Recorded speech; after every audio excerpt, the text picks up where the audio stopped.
Bismillahirrahmanirrahim. Assalamualaikum warahmatullahi wabarakatuh. Waalaikumsalam warahmatullahi wabarakatuh.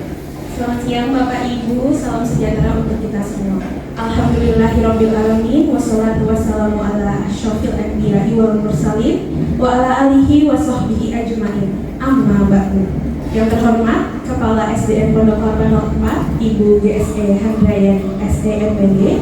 Yang saya hormati Wakil Kepala Sekolah, Bapak Ibu Guru beserta karyawan SDN Pondok Kelapa 04. Puji syukur kita panjatkan kehadiran Allah Subhanahu wa Ta'ala karena atas rahmat dan hidayahnya kita dapat berkumpul di ruangan ini dalam keadaan sehat walafiat. Tak lupa sholawat teriring salam kita panjatkan kepada Nabi Muhammad SAW. Selanjutnya, marilah kita memulai acara ini dengan melafalkan basmalah. Bismillahirrahmanirrahim. Pertama-tama saya ucapkan selamat datang kepada Bapak Ibu para hadirin dalam kegiatan pada hari ini, yaitu diseminasi budaya positif yang nantinya materi akan disampaikan oleh dua narasumber kita dari CGP Angkatan 10. Sebelumnya Bapak Ibu izinkan saya untuk berpantun ya. Boleh dibantu cakepnya.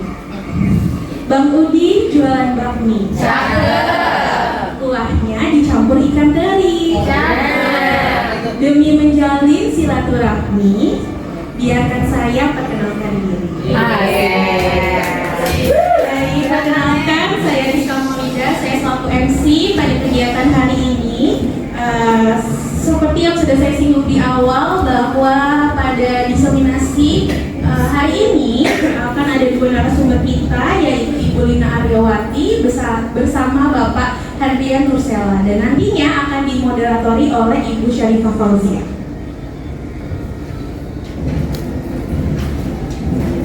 Bapak Ibu, izinkan saya untuk membacakan susunan acara pada hari ini. Yang pertama ialah pembukaan, yang kedua menyanyikan lagu Indonesia Raya, ketiga pembacaan doa, keempat sambutan kepala sekolah, kelima ada ice breaking dari narasumber, keenam ialah pemaparan materi budaya positif, ketujuh sesi tanya jawab, dan yang terakhir penutup. Untuk yang pertama untuk yang kedua langsung saja kita akan menyanyikan lagu Indonesia Raya yang akan dipandu oleh Ibu Diana selaku dirijen. Bapak Ibu dimohon untuk berdiri.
Acara ketiga yaitu pembacaan doa yang dipimpin oleh Ibu Linawati. Kepada Ibu Linawati dipersilakan.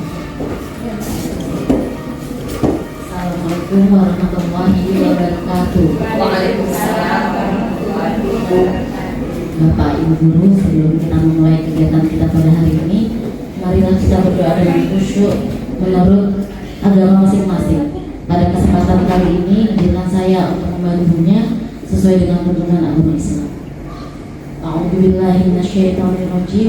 Bismillahirrahmanirrahim. Alhamdulillahirabbil alamin. Wassalatu wassalamu ala asrofil anbiya'i wal mursalin Sayyidina Muhammadin wa ala alihi washabihi ajmain, amma ba'du.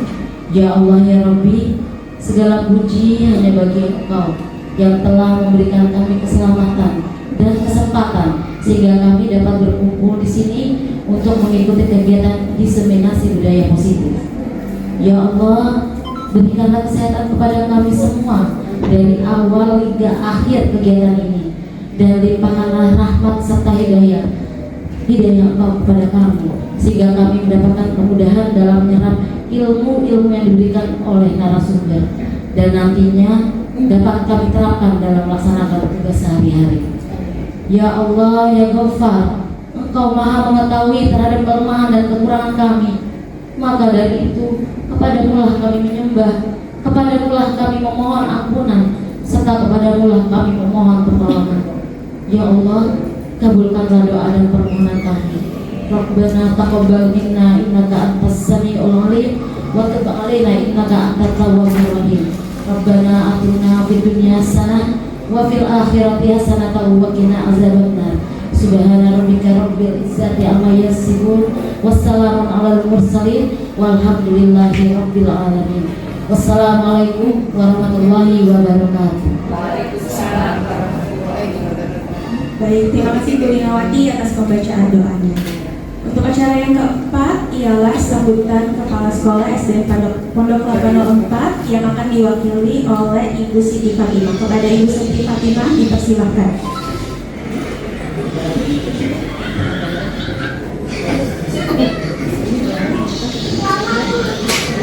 Bismillahirrahmanirrahim. Terima kasih kepada MC. Assalamualaikum warahmatullahi wabarakatuh. Waalaikumsalam warahmatullahi wabarakatuh. Assalatu wassalamu ala asrofil anbiya'i wal mursalin wa ala alihi washabihi ajmain, amma ba'du. Rabbi shrah li sadri wa yassir li amri wahlul 'uqdatam min lisani yafqahu qawli.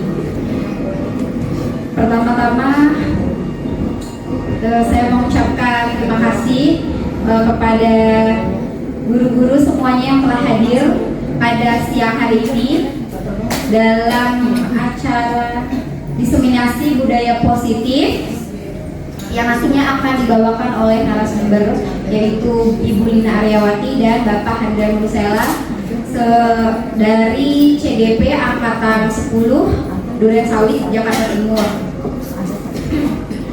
Saya berharap pada diseminasi atau kegiatan hari ini yang mana tentang budaya positif itu akan menjadikan kita sebagai guru-guru yang memfasilitasi murid-murid untuk belajar inklusif, inovatif, kreatif, dan juga memiliki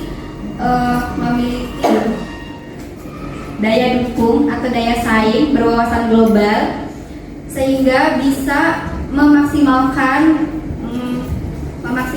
dari tujuan pendidikan dan kemampuan mereka sesuai dengan kodrat alam dan kodrat zaman anak-anak.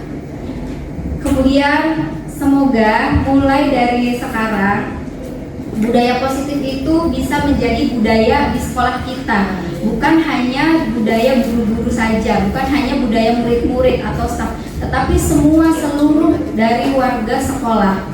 Nah, maka dari itu semoga saja hari ini adalah awal yang baik untuk memulai kembali komunitas belajar kita yang setiap hari Jumat 2 minggu sekali itu kita laksanakan kembali, kita hidupkan kembali agar kita senantiasa mendapatkan ilmu yang semakin bertambah, berkembang karena kita harus senantiasa berkembang mengikuti zaman juga, mengikuti anak-anak juga, yang mana anak-anak kita itu sekarang kebanyakan adalah Gen Z dan Gen Alpha.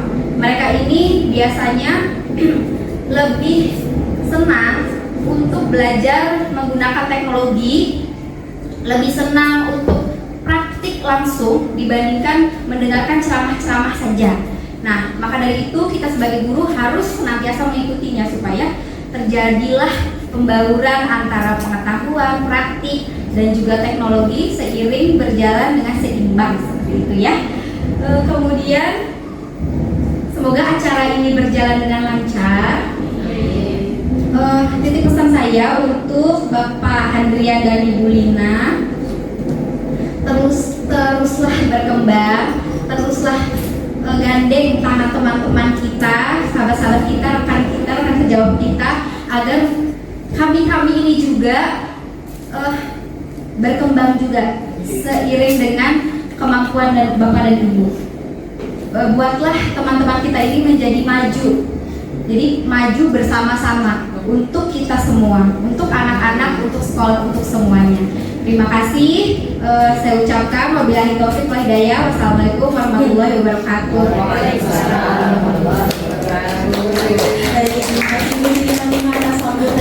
Sangat memberi motivasi untuk rekan-rekan guru ya tentunya.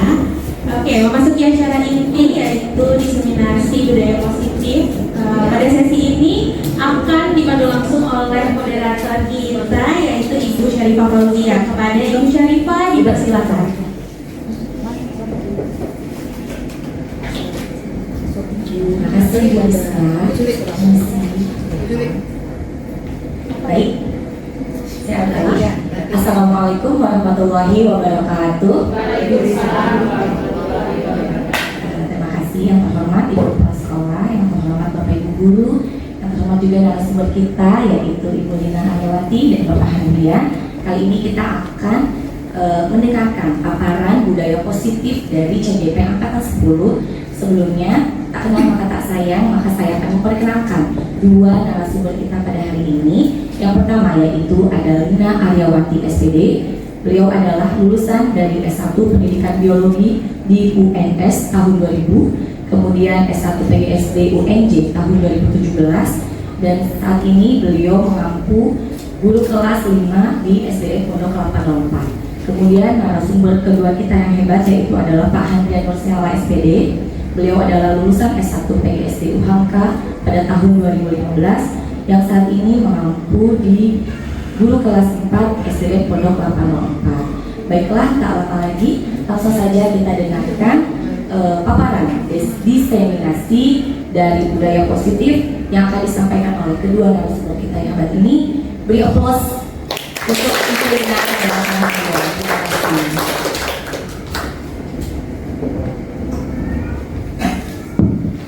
Terima kasih Ibu Zian yang sudah memberikan waktunya kepada saya. Semuanya, Assalamualaikum warahmatullahi wabarakatuh. Waalaikumsalam. Alhamdulillah pada kesempatan hari ini Bapak Ibu hadir untuk mengikuti pembelajaran. Bapak Ibu kita sharing ya, kita belajar bersama-sama. Mungkin di sini Bapak Ibu guru ada. Oke, terima kasih Bu Lilin. Masih semangat Bapak Ibu? Semangat, alhamdulillah. Tepuk tangan untuk Bu Lilin. Oke, Bapak Ibu, saya hanya melanjutkan apa yang sudah dibahas oleh teman saya sebelumnya, yaitu adalah Bu Lina Arya. Sebelumnya perkenalkan, belum, ini. Sebelumnya takut ada yang belum kenal sama saya, ada lupa sama saya, katanya kan tak kenal maka tak sayang. Ya, yang sayang. Ya. Perkenalkan sebelumnya nama saya Handrian Nursiala. Saya guru di SD Pondok Kelapa 4. Saya merupakan salah satu bagian dari CGP Angkatan 10 untuk Kota Jakarta. Kalau tadi MC dan Bu Lilin membukanya dengan menggunakan pantun. Nah, saya juga nggak mau kalah. Katanya paling enak itu jadi orang Betawi, Bu. Ya, kenapa? Karena cakepnya itu bisa diminta. Ya, nggak perlu dandan cakep, nggak perlu dandan rapi, cukup ngomong, cakep. Nah, gitu kan? Ya. Makanya sekarang saya mau pantun dulu sedikit. Tapi kayak Bu Lilin saya pantunnya nyontek. Saya tadi bikinnya dadakan soalnya. Kalau saya nggak pakai pantun saya malu. Oke. Saya minta cakepnya Pak, ya Bu ya. Buah semangka warnanya merah. Bawaan lahir Bu. Warna kuning buah mangga.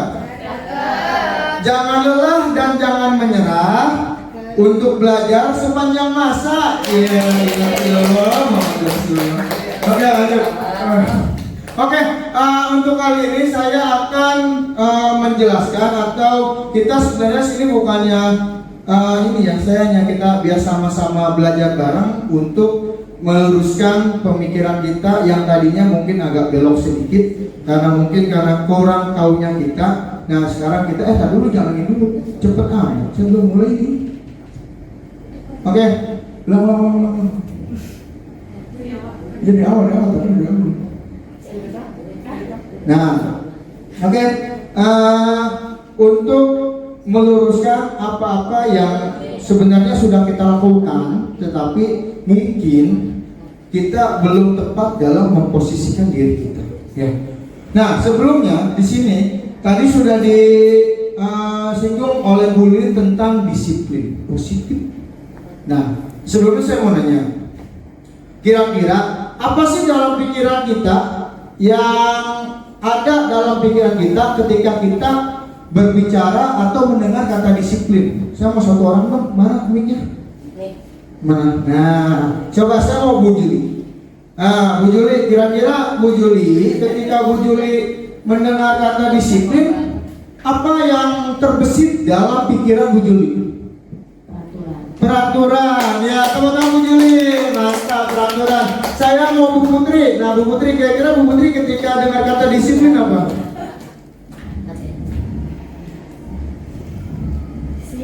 Disiplin. Nggak apa-apa, ini bukan ulangan, nggak yang dapatnya 100.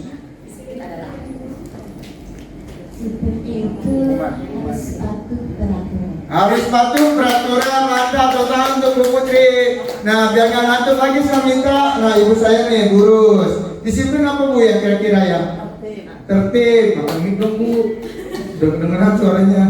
Apa Bu? Tertib, mantap, total untuk Bu Lilin. Bu Lilin, Burus. Nah, terkadang dalam diri kita ketika kita mendengar kata disiplin, yang hadir dalam diri kita itu adalah rasa was-was atau ketidaknyamanan. Iya nggak? Misalkan, wah saya harus ini nih, kalau saya nggak begini nanti saya begitu, gitu ya. Nah sekarang pertanyaannya adalah, tadi Bu Lin sudah menanya, ketika kita punya atasan, ketika kita punya atasan tidak menegur kita atau membiarkan kita datang terlambat, apa yang akan kita lakukan? Apakah kita akan tetap datang tepat waktu, ataukah kita biar aja orang dia gaji gua nggak dipotong gitu? Apa yang akan kita lakukan kira-kira? Ketika kita tidak ada teguran apapun yang dilakukan oleh atasan kita datang terlambat, ataukah akan tetap datang tepat waktu, atau kita akan datang semau kita? Nah coba Bu Jia, gimana Bu Jia? Nah saya mau tahu dari Bu Jia nih. Nah gimana Bu Jia? Terima kasih Pak Hadi. Iya. Jika datang terlambat dan tidak ditegur, Iya. ya terus terlambat. Ya kan terus terlambat ya. Iya, itu adalah jawaban dari kita ya. Iya, betul sekali. Ya kan dia tegurannya. Makanya sesuatu yang disebut itu sesuatu yang menakutkan buat diri kita. Ya apalagi buat kita yang memang jiwanya jiwa pelanggar Bu. Ya, nah kenapa sih ya saya juga mengakui Bu, ketika saya melanggar sesuatu, ketika saya melakukan sesuatu, pasti yang dalam benak saya dapat apa nih? Ya, iya. Kalau seandainya saya ikut sebuah seminar, itu ketika saya ikut seminar, yang dalam pikiran saya, kalau saya nggak ngikut saya diapain? Ditegur. Kalau saya ngikut saya dapat apa? Ya palingnya dapat sertifikat nih, gitu ya. Benar bagusnya. Nah, ketika kita mendapatkan sesuatu, itu adalah disebut dengan motivasi intristik ya. Motivasi dari luar, dari hati, dari dalam. Ketika kita melakukan sesuatu itu harusnya muncul dari dalam. Kenapa? Contoh lain gini adalah, setiap hari kita naik motor, ya, berkendara, berpergian kemana-mana, pergi dari sekolah ke BKT beli mixu. Ya. Ketika beli mixu, naik motor, kita biasanya menggunakan helm. Pertanyaannya, kenapa ibu bapak menggunakan helm? Jujur dalam hati, atau apakah keselamatan atau takut adanya polisi?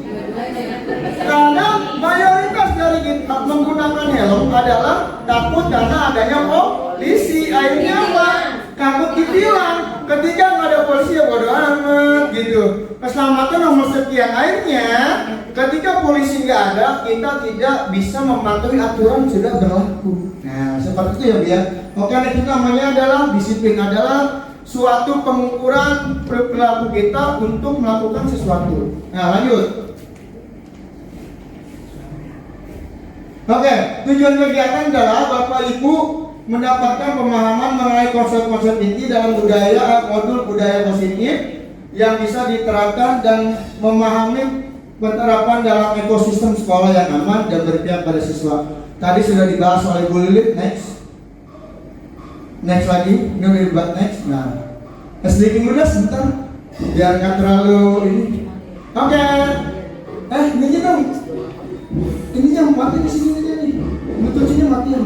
Ya, tebak warna. Saya mau ngecek kira-kira apakah Bapak Ibu masih fokus dalam mengikuti kegiatan diseminasi ini atau sudah pikirannya ada yang bentar lagi mau absen nih gitu. Waduh, saya belum makan tuh peloncongan gitu.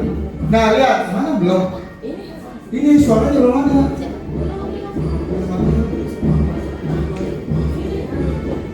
Udah, tinggal ini dulu. Lalu Bapak Ibu ya. Nah, sambil nunggu sedikit, ikuti instruksi saya.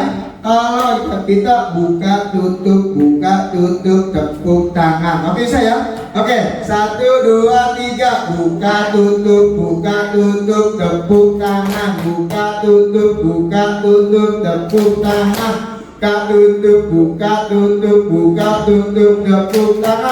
cepat. Buka tutup tepuk tangan. Buka tutup tepuk tangan. Buka tutup tepuk tangan. Saya ngap. Oke, belum juga. Nggak apa-apa dong, nggak sama kayak ini kan. Nah, tebak warna. Di sini peraturannya adalah Bapak Ibu hanya apa namanya tadi? Mana, Bu? Sabar kali ini. Nah, Bapak Ibu tebak warna. Nah, alhamdulillah. Tidak yang betul, tidak salah. Saya yang atas, apakah Ibu masih ngantuk atau sudah masih bersemangat sudah ngantuk?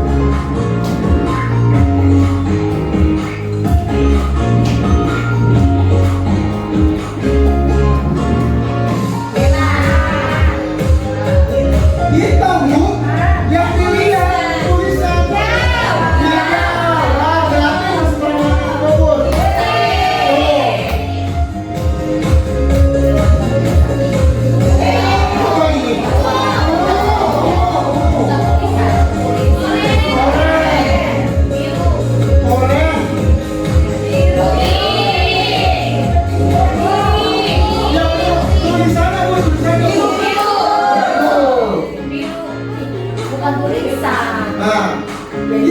Yang di apa tuh warna tulisannya Bu, warna tulisannya. Oke, lebih cepat.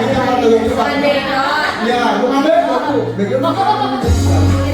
Nah,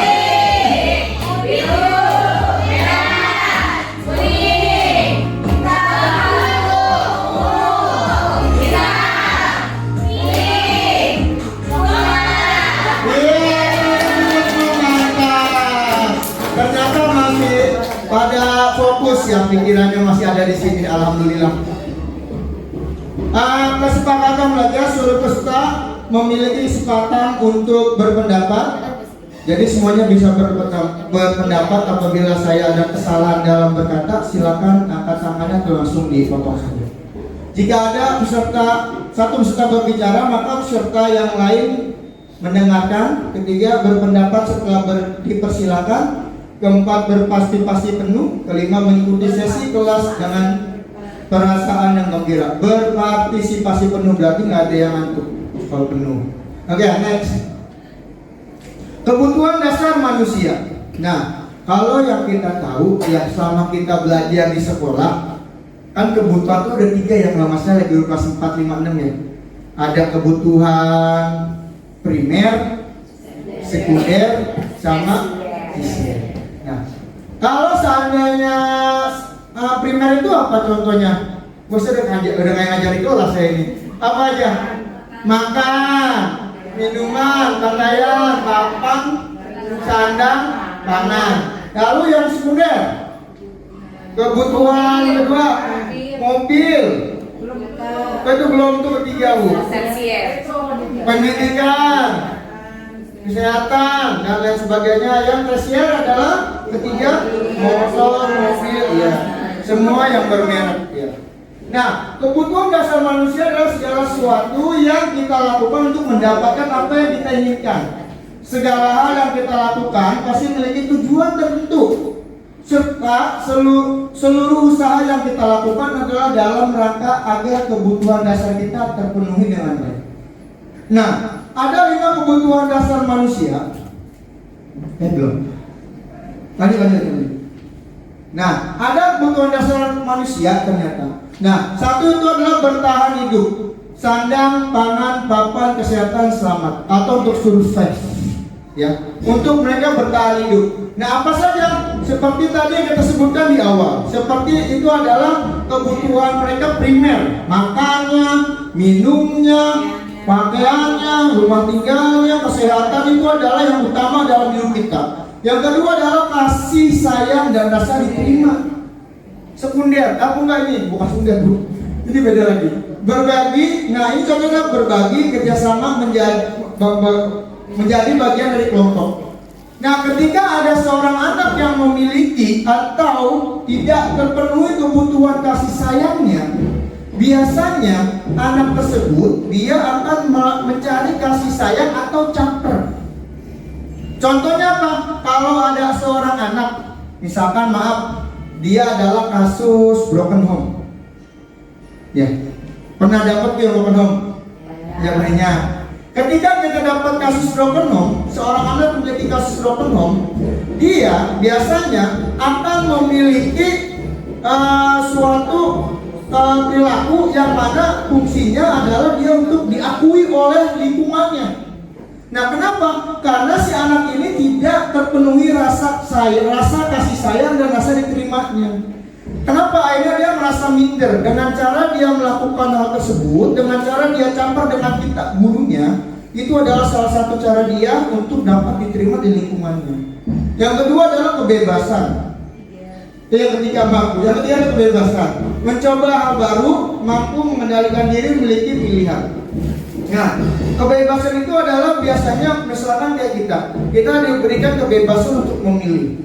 Terkadang kalau seandainya kita, terutama sekarang ketika PPDB ya, ada orang tua yang anaknya mau sekolah tapi bukan kemauannya dia. Ya, karena maunya orang tua. Artinya ketika dia itu sudah tidak diberikan kebebasan, maka si hati anak itu akan memberontak. Si anak itu akan melawan. Ketika si anak itu apa yang menjadi pilihannya tidak dapat dilakukan, maka si anak itu akan secara langsung akan memberontak, baik pada orang, mungkin secara langsung maupun tidak. Mungkin tadinya dia niatnya saya mau sekolah di sekolah ini. Nah, kalau seandainya dengan tujuan seperti itu, mungkin dia punya suatu tujuan tersendiri, misalkan mau menjadi anak lebih baik, ternyata ketika pilihannya tidak dilakukan, dia akan menjadi anak yang berbeda. Tiga adalah kesenangan, bermain, tertawa, humoris, antusiasme. Yang keempat adalah penguasaan, harga diri, prestasi, memimpin, diakui dan didengar. Lanjut. Gitu. Nah di sini saya ada sebuah kasus ya. Nah, Risa, seorang anak kelas 3 SD, begitu tiba di rumah, sepulang dari sekolah, menangis dan mengadu kepada ibunya bahwa dia dibenci oleh Ibu Ani, gurunya. Dia benci pada Ibu Ani. Menurut Anda, kebutuhan apa yang berusaha dipenuhi oleh Risa?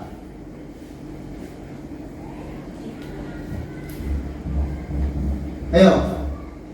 Ibu guru bilang aku tidak boleh bersenandung waktu mengerjakan tugas. Katanya kelas harus tenang, tidak ada suara, kan jadi gak enak, gak seru.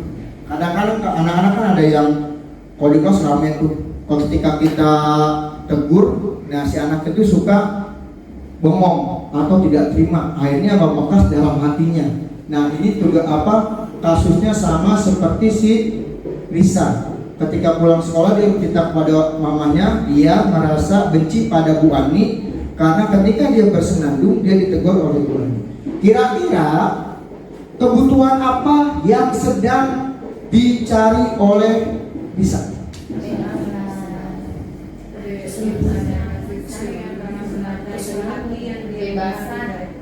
Kebebasan, kesenangan, kasih sayang, atau penguasaan? Kebebasan. Kalau penguasaan ini seperti dia adalah sifatnya harus misalkan aku jadi ketua kelas loh. Itu adalah salah satu dari kesenangan. Ya teman-teman kita semua mantap, masih pada fokus. Kenapa kesenangan? Karena dia senang dalam bernyanyi atau bersenandung. Nah ketika kesenangannya dilarang atau dicegah oleh gurunya, si anak akan merasa takut atau gelisah. Lanjut, kayak itu ada lagi. Nah, posisi kontrol. Posisi kontrol restitusi. Apa itu restitusi? Proses menciptakan kondisi bagi murid untuk memperbaiki kesalahan mereka, sehingga mereka kembali ke kelompok mereka dengan karakter yang lebih kuat. Restitusi menguntungkan korban, juga menguntungkan orang yang telah berbuat salah. Nah, restitusi ini adalah proses menciptakan kondisi bagi murid yang memperbaiki kesalahan mereka. Jadi, ketika kita menjadi seorang guru, ya, mendapatkan seorang anak atau ada anak yang melakukan sebuah kesalahan, jadi kita tidak boleh langsung menghakimi si anak tersebut. Ya, kenapa? Karena kan tadi Bu Lin sudah membahas tentang hukuman, konsekuensi dan restitusi. Nah, jadi restitusi ini adalah membuat anak agar dia tidak merasa bersalah ketika melakukan sebuah kesalahan. Contohnya apa? Misalkan ada seorang anak. Anak ini dia datang terlambat. Telat. Kita sebagai guru tidak boleh langsung, kamu datang terlambat tiap hari, kamu lagi. Akhirnya apa? Si anak akan timbul rasa takut. Nah, tugas kita adalah pertama adalah mencari dulu. Nah, kira-kira tanya ke anak, nah, kamu kenapa datang terlambat? Jangan kata anaknya, oh Pak, kata Bu Lin, aku punya adik usianya 8 bulan. Aku tiap malam nungguin adik aku disuruh orang tua aku. Nah, ketika anaknya berbicara seperti itu, bilang ke anaknya, nah, apa yang sudah kamu lakukan sudah baik. Kenapa? Karena kamu berusaha untuk membantu orang tua. Nah, ketika hanya kamu tidak bisa menempatkan waktu. Misalkan, coba ketika kamu membantu orang tua kamu, tidurnya jangan terlalu malam sehingga kamu bangunnya tidak kesiangan. Itu adalah contoh dari restitusi. Kenapa? Jadi si anak yang melakukan kesalahan dia tidak merasa salah. Lanjut, dia merasa. 9 ciri restitusi. 1. Restitusi bukan untuk menebus kesalahan, namun untuk belajar dari kesalahan. Nah, tadi udah dijelaskan sebelumnya. Kedua, restitusi memperbaiki dan memperkuat hubungan. Nah, ketika kita melakukan suatu teguran pada anak dengan menggunakan restitusi, otomatis si anak tidak akan merasa salah. Artinya apa? Kita bukan membenarkan anak untuk melakukan kesalahan, tetapi kita di sini adalah untuk memberikan agar si anak tidak merasa bersalah. Maksudnya apa? Jadi ketika dia melakukan kesalahan, kita tidak boleh langsung menghakimi, nah ini salah loh, ini gini loh, itu nggak boleh. Yang ketiga, restitusi ada tawaran bukan paksaan. Nah, ketika kita mendapatkan anak yang seperti tadi, contohnya dia adalah melakukan suatu kesalahan, merupakan salah satunya datang terlambat. Nah, kita memberikan tawaran ke anaknya. Bagaimana nak solusinya agar kamu tidak akan terlambat lagi? Oh ini Pak, saya tidurnya nggak boleh terlalu malam. Oh berarti saya harus dapat manajemen waktu. Nah, itu adalah salah satu bentuk tawaran. Jadi bukan paksaan dari kita. Kita nggak boleh, kamu harus datang tepat waktu. Nah, nggak bisa begitu. Yang selanjutnya adalah restitusi menuntut untuk melihat ke dalam diri. Nah, ketika si anak melakukan alasannya adalah seperti tadi yang Bu Lina bilang, menjaga adiknya yang usianya 8 bulan. Nah, kita jadikan itu menjadi kekuatan dalam diri mereka. Kita yakini, nah, kamu sudah betul, kamu sudah baik untuk membantu orang tuamu. Itu merupakan salah satu cara agar mereka tidak merasa terlalu bersalah. Kenapa? Karena ada sesuatu dalam diri mereka yang menjadi kekuatan tersendiri. Nah, selanjutnya adalah restitusi mencari kebutuhan dasar yang mendasari tindakan. Pada kasus Bu Lilin, tadi adalah kasusnya sama. Nah, jika kita cari kira-kira si anak ini apa kebutuhannya? Apakah kebutuhannya seperti tadi kebahagiaan, kebebasan, atau lain sebagainya? Restitusi fokus pada karakter bukan tindakan.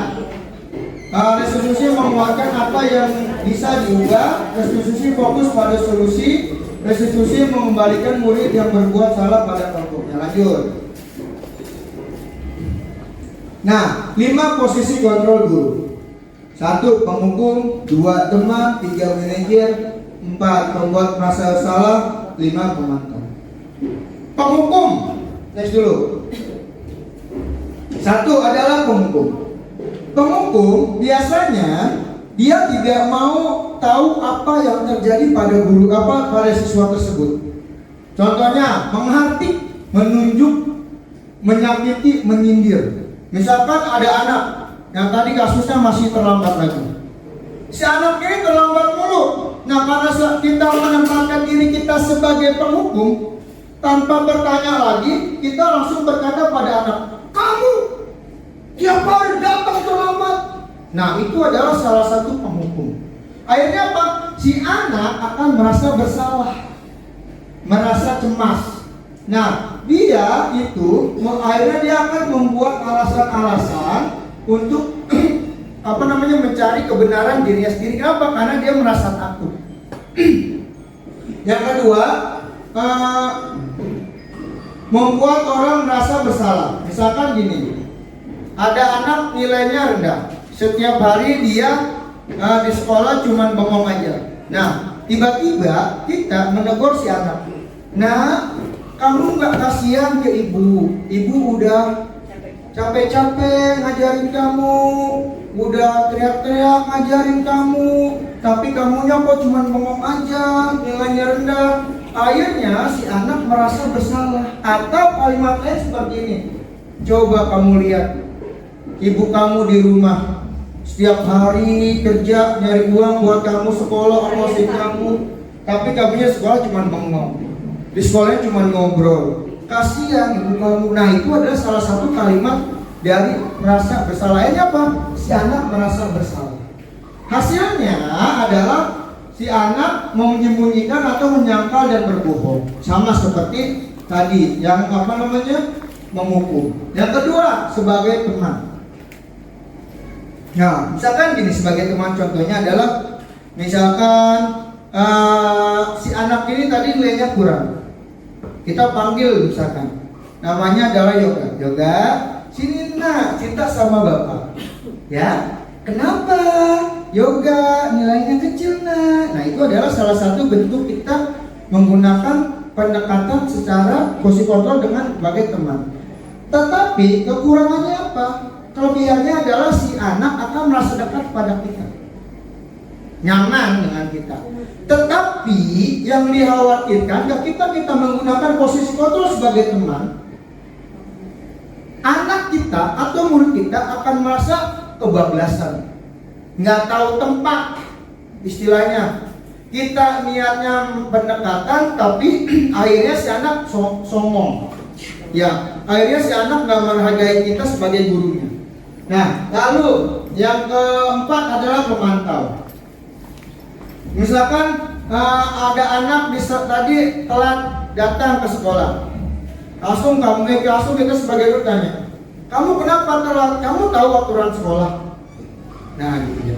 Langsung kita tanya, kamu tahu aturan sekolah? Kalau suatu nggak boleh telat gini. Nah itu namanya pemantau. Hasilnya adalah si anak bisa menyesuaikan dirinya apabila ada pengawasan. Ketika tidak adanya pengawasan, si anak akan kembali ke habitnya. Nah, artinya apa?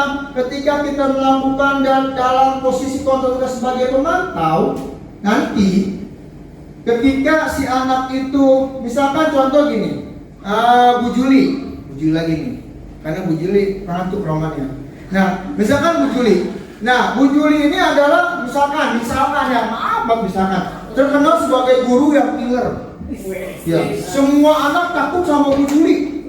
Nah, ketika Bu Juli masuk sekolah, semua anak di lapangan barisnya rapi, anteng.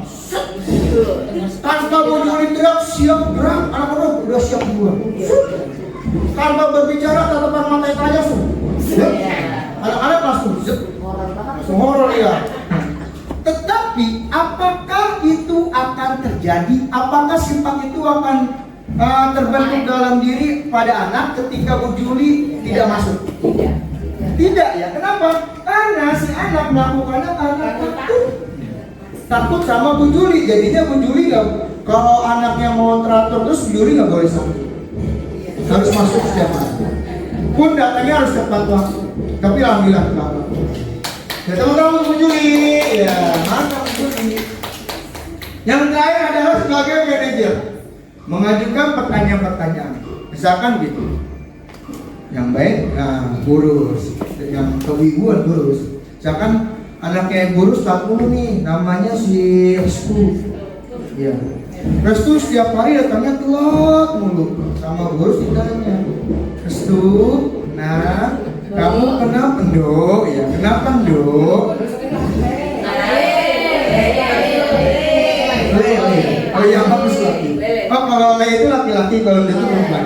Le, dengan nadanya Burus, le, kamu kenapa datang terlambat? Kata si Restu, iya Bu, aku semalam main handphone kemalaman. Oh main handphone gitu ya. Nah terus kamu cari apa di handphone, nonton apa gitu. Kata si Restu, aku main TikTok Bu, lihat yang joget-joget di TikTok gitu. Nah kata Burus, menggunakan dangdut ya. Kata Burus, main handphone bagus, ibu juga main handphone, tapi kita harus dapat menyesuaikan diri. Misalkan nyari handphonenya main handphonenya untuk mencari bahan pembelajaran, atau kamu untuk mencari soal-soal tuh bagus.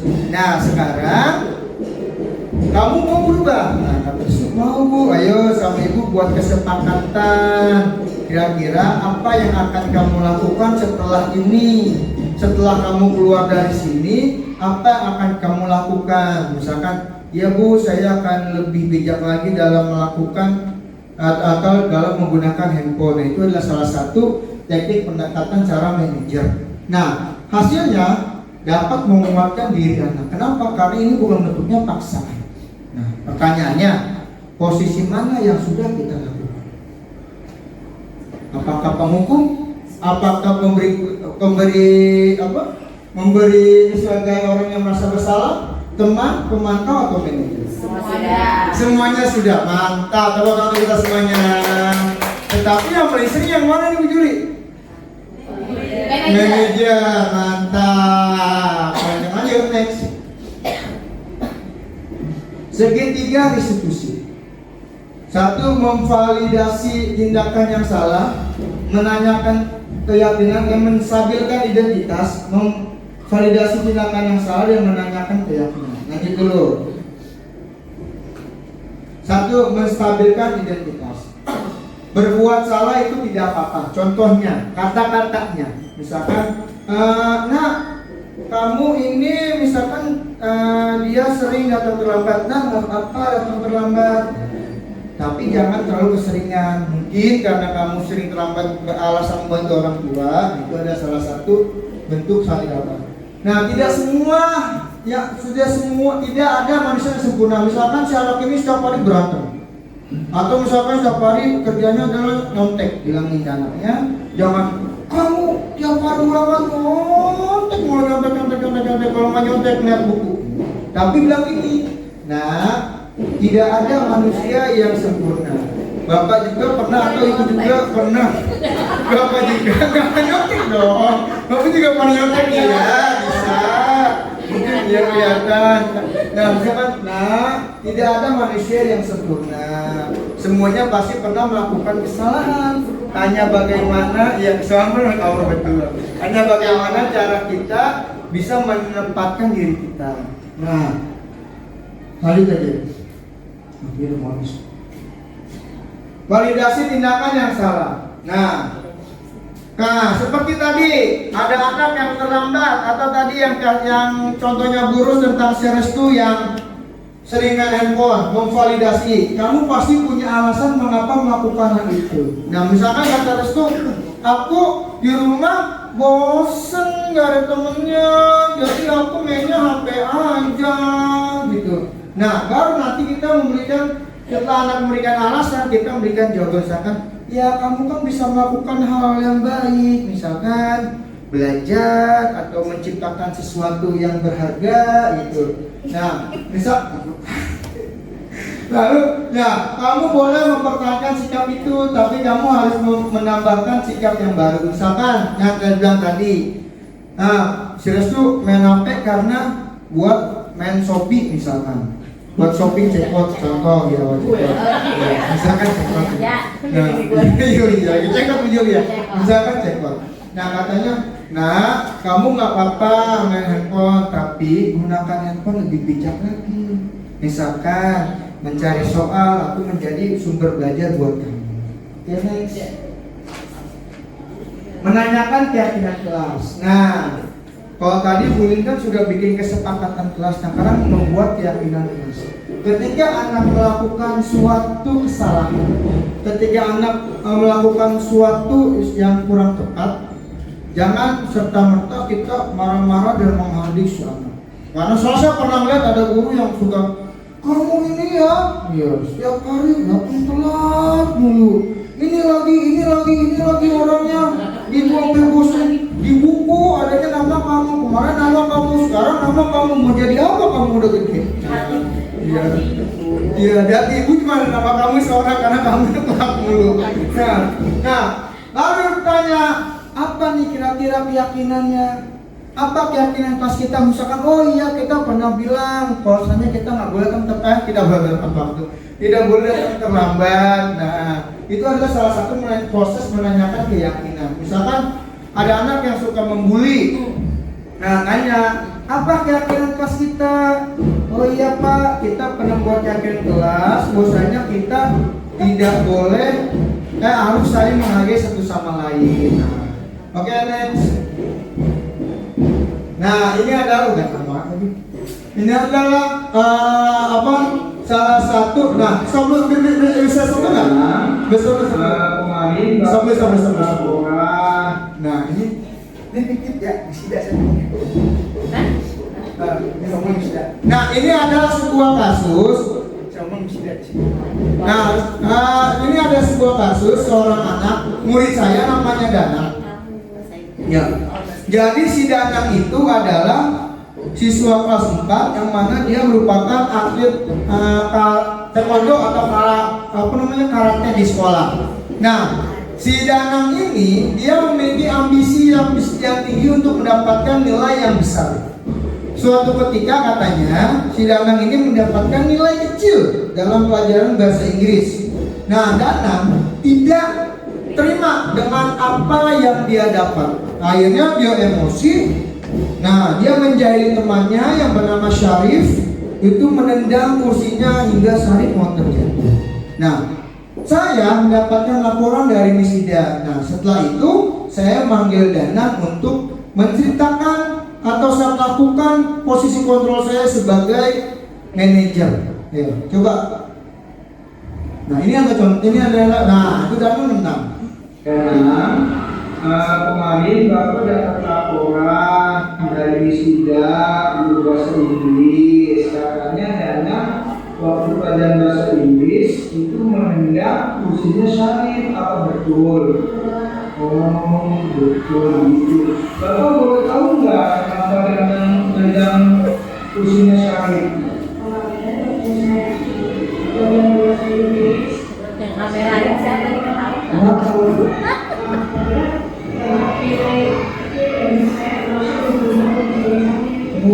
Jadi Danang kecewa karena Danang mendapatkan nilai yang kecil waktu bahasa Inggrisnya. Oh gitu. Danang, Bapak tidak menyalahkan Danang, Bapak tidak marah sama Danang. Sebetulnya apa yang Danang lakukan kurang tepat, tetapi Bapak bangga sama Danang. Danang sudah memiliki semangat belajar yang tinggi. Buktinya dengan apa? Danang sangat ambisius atau sangat memiliki rasa ingin untuk mendapatkan nilai yang bagus. Tetapi apa yang Danang lakukan kurang tepat. Harusnya kita tidak boleh emosi. Kenapa? Karena setiap manusia, Bapak juga sama, Bapak juga pernah melakukan atau pernah mengalami kegagalan dalam suatu kegiatan atau suatu proses. Tetapi kita harus bisa menahan emosi dan harus kita bisa jadikan lagi kegagalan kita itu sebagai usaha kita untuk lebih maju lagi, ya Danang ya.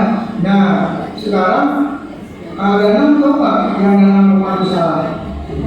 Ya kalau teman kita Danang udah tahu dan juga menyadarinya kalau yang Danang lakukan salah, Danang mau nggak melakukan kesepakatan dengan Bapak untuk tidak mengulangi lagi?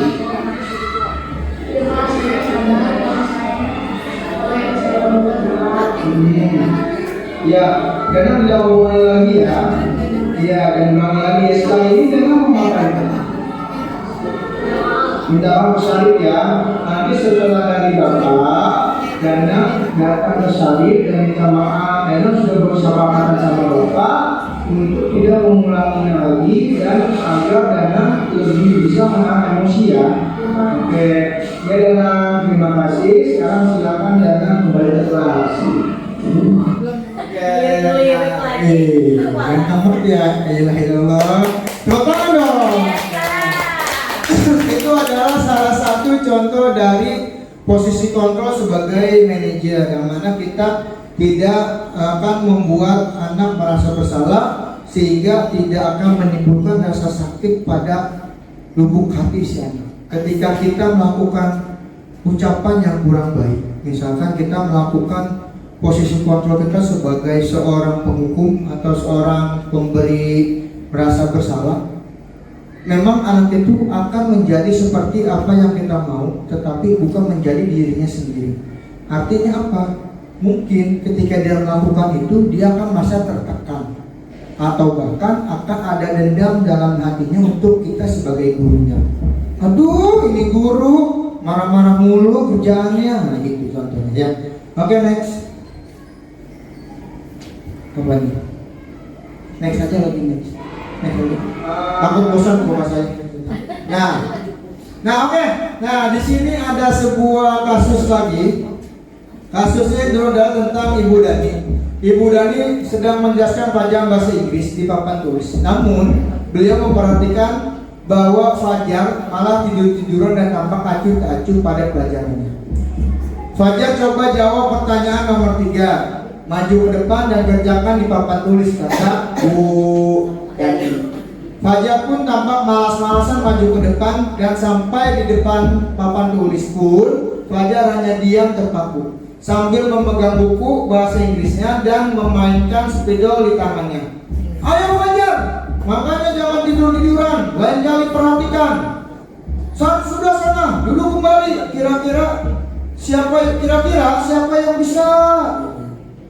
Fajar pun kembali duduk di bangkunya. Hal seperti ini sudah seringkali terjadi pada Fajar. Seperti tidak memperhatikan acuh tak acuh dan nilai-nilainya pun tidak terlalu baik untuk pelajaran bahasa Inggris. Pada saat itu guru oleh Ibu Dani, Fajar hanya menjawab tidak tahu Bu. Ibu Dani pun menjawab lirih. Gimana kamu Fajar? kamu tidak kasihan sama ibu ya? Ibu sudah capek-capek mengajarkan kamu. Tidak kasihan sama ibu. Dan Fajar pun terdiam membisu. Satu, kira-kira posisi kontrol apa yang sudah diambil oleh Ibu Dani dalam pendekatan Fajar? Membuat kenapa membuat rasa bersalah? Iya, karena dia si Bu Dani atau Miss Ida ini berkata, kamu gak kasihan ya sama ibu. Nah itu adalah membuat rasa bersalah. Iya, harusnya tadi Miss Ida ya, jangan. Saya lupa, kalau bahasa Inggris bisa dihitung. Karena guru bahasa Inggris cuma dia seorang di sini. Ya, nah iya, jadi ketika Miss Ida, ketika Bu Dani berkata seperti itu, si Fajar dia merasa diam membisu. Akhirnya dia merasa bersalah. Itu adalah posisi kontrol yang digunakan oleh Bu Dani adalah sebagai membuat rasa bersalah. Membaca sikap Fajar, kira-kira kebutuhan apa yang diperlukan oleh Fajar? Kesenangan. Kenapa kesenangan?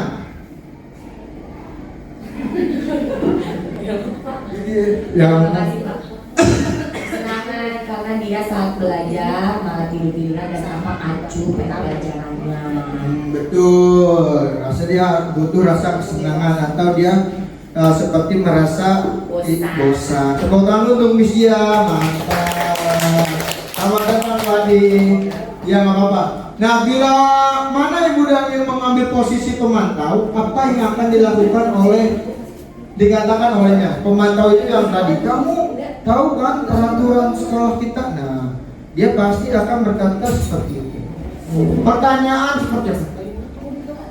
Apabila Anda adalah kepala sekolah di sekolah Fajar dan mengetahui hal ini, bagaimana tindakan Anda selanjutnya? Oh, saya mau ini dong, yang ini mas saya, ini kepala sekolah. Nah ini Bu Juli.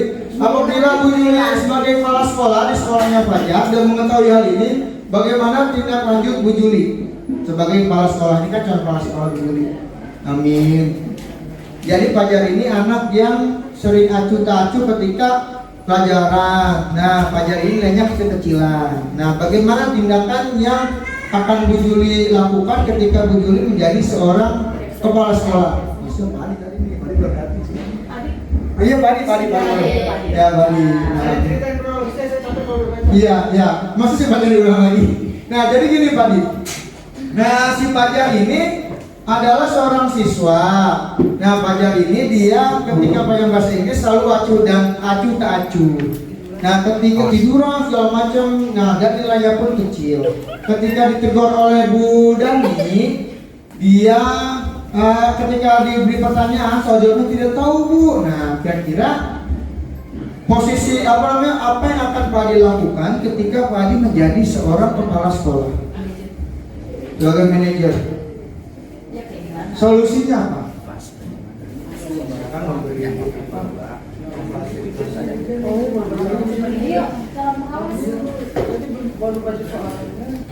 Ya, terima kasih Pak Hendrian. Ya. Jika menjadi kepala sekolah di sekolah Fajar dan Dani seperti itu, dan Ibu Dani itu kalau Fajar dan mengetahui hal ini berarti tindak lanjutnya adalah menanyakan kepada si Ibu Dani kenapa masalahnya gimana, terus apakah Bu Dani sudah menindaklanjuti tingkah lakunya si Fajar yang seperti itu, apakah ada perubahan setelah tindak lanjut itu dan sebagainya. Jika belum ada perubahan, maka kepala sekolah memanggil si Dani gitu. Terima kasih. Iya, teman lanjutnya. Kepala sekolah memanggil si Fajar. Ya. Terima kasih Miss Dia. Terima kasih Miss Dia. Mantap. Ya, jadi tugas kita sebagai kepala sekolah mungkin adalah memberikan fasilitas pada konseling untuk si Fajar ini. Nah, kita mencari dulu kira-kira sumbernya apa nih, kenapa si Fajar ini bisa melakukan hal seperti itu. Apakah ada sesuatu, misalkan kebutuhannya yang tidak terpenuhi, misalkan kayak kebutuhan kebahagiaannya atau rasa kasih sayangnya atau lain sebagainya. Atau ada masalah di keluarga, misalkan keluarganya lagi ada masalah nih di rumah, tokennya nyala mulu jadi dia nggak fokus, bisa jadi ya. Oke, next.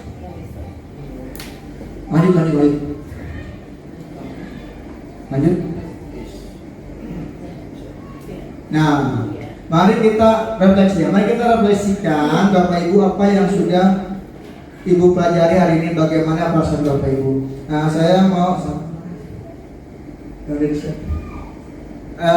minta salah satu dari kita untuk merefleksikan apa yang sudah kita pelajari hari ini. Refleksi.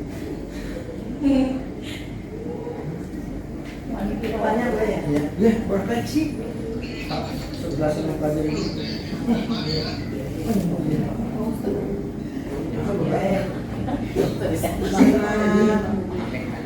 Mempelajari tentang Restitusi, mempelajari budaya positif dan tadi disampaikan Pak Andre, saya mendapatkan ilmu yang baru yang banyak bagi saya yang selama ini terus terang nol. Saya jadi lebih banyak jadi paham bagaimana cara mengatasi menyelesaikan suatu permasalahan terhadap anak-anak yang di dalam keseharian banyak sekali anak-anak melakukan ketidakdisiplinan, bagaimana untuk mengatasinya supaya tidak menyakiti, mencederai anak, tetapi anak tersebut dapat merubah perilakunya menjadi yang lebih baik. Ya, terima kasih guru, teman-teman guru. Ya, tanyanya.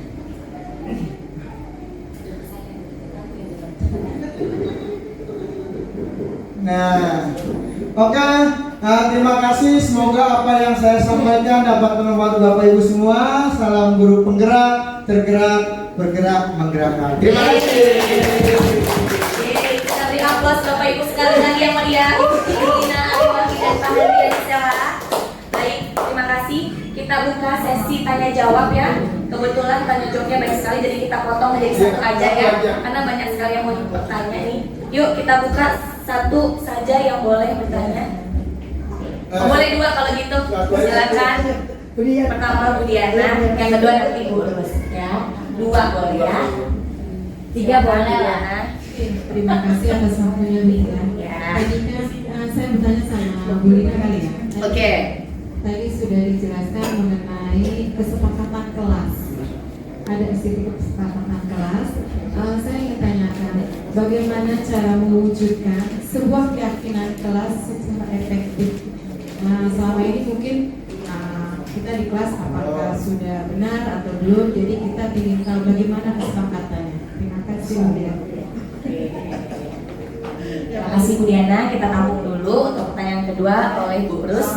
Oh sama, ya udah, berarti jadi satu aja ya. Ini untuk Bu Lina Arya ya, Bu Diana dan Bu Rus. Baik, pertanyaannya saya ulang, bagaimana cara mewujudkan keyakinan kelas secara efektif? Terima kasih, silakan Bu Lina dijawab.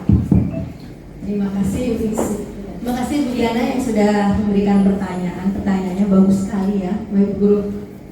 Jadi bagaimana caranya mewujudkan atau menerapkan suatu keyakinan kelas? Dalam membuat suatu keyakinan kelas itu adalah membuat suatu kesepakatan bersama antara siapa? Antara guru dengan murid. Jadi guru dan murid tadi berkolaborasi untuk membuat keyakinan, di mana keyakinan itu akan menjadi suatu kesepakatan atau aturan yang di dalam kelas, di mana dalam kelas itu nanti akan dibuat bersama-sama. Kemudian apabila mereka melanggar pun akan mendapatkan konsekuensi yang mereka sudah diketahui. Contohnya adalah membuat keyakinan, tadi sudah ada dalam videonya. Bagaimana supaya efektif? Tentunya keyakinan kelas tersebut akan kita pampangkan di dalam kelas kita. Jadi setiap anak, setiap hari mereka akan melihat, oh ya apabila saya melanggarnya berarti tidak sesuai dong dengan keyakinan kelas kita. Nah bagaimana kalau kita melanggar? Otomatis anak juga akan tahu konsekuensinya. Jadi supaya lebih efektif, anak-anak yang membuat sendiri, maka keyakinan itu kita tempel di kelas biar anak bisa melihat, bisa membaca dan bisa melaksanakan sesuai dengan apa yang dia lakukan, apa yang dia buat. Begitu Bu Diana. Baik, bagaimana Bu Diana atas jawabannya? Baik, boleh nggak satu? Bagaimana? Oh sudah ditutup, mohon maaf ya. Mohon maaf, terima kasih. Baik, saya simpulkan sedikitnya untuk pemaparan materi hari ini, yaitu belajar sepanjang hayat. Kemudian mari kita ciptakan budaya positif yang ada di sekolah kita ini dengan cara kita memberi contoh dulu nih, antar gurunya bagaimana, kemudian muridnya akan mengikuti kita. Kemudian peran guru yaitu menuntun dan mengarahkan murid sesuai dengan minat bakatnya yang tentunya sesuai dengan kodrat zamannya. Kemudian ada nilai-nilai kebajikan, yaitu nilai-nilai positif yang ada pada diri seseorang terlepas dari ras, suku, agama. Dan yang selanjutnya yaitu adalah ketahuilah bahwa dalam perilaku seseorang itu memiliki alasan dibalik kenapa sih orang itu melakukan sesuatu. Gitu. Jadi apakah 5 kebutuhan dasarnya itu terpenuhi atau tidak? Jika ada satu kebutuhan dasar yang tidak terpenuhi, maka janganlah heran akan adanya perilaku yang berbeda dari anak tersebut atau orang dewasa pun seperti itu. Kemudian ada 5 posisi kontrol guru, yaitu posisi paling tinggi yang seperti manajer dan cara melakukan bagaimana posisi manajer ini dengan melakukan segitiga restitusi. Oke, baik, saya akan berpantun sebelum berakhir ya. Naik ke sekolah naik motor. Jangan lupa mampir ke kasih. Sekian saya menjadi moderator, saya kembalikan ke MC. Terima kasih Ibu Syarifah. Lagi dong. Telah memoderatori kegiatan pada hari ini. Alhamdulillah kita sudah sampai di penghujung acara yang ditunggu-tunggu oleh Bapak Ibu tentunya. Sedikit dari saya ya. Ada satu kalimat yang bagus banget dari Bu Lilin yang tadi disampaikan oleh Bu Lina Aryawati. Kita harus melakukan apa yang sesuai dengan diri kita masing-masing. Tentunya itu tidak hanya diterapkan oleh kita, tapi perlu diterapkan juga pada peserta didik. Jadi biarkan mereka berkembang sesuai dengan keinginannya. Sekian dari saya.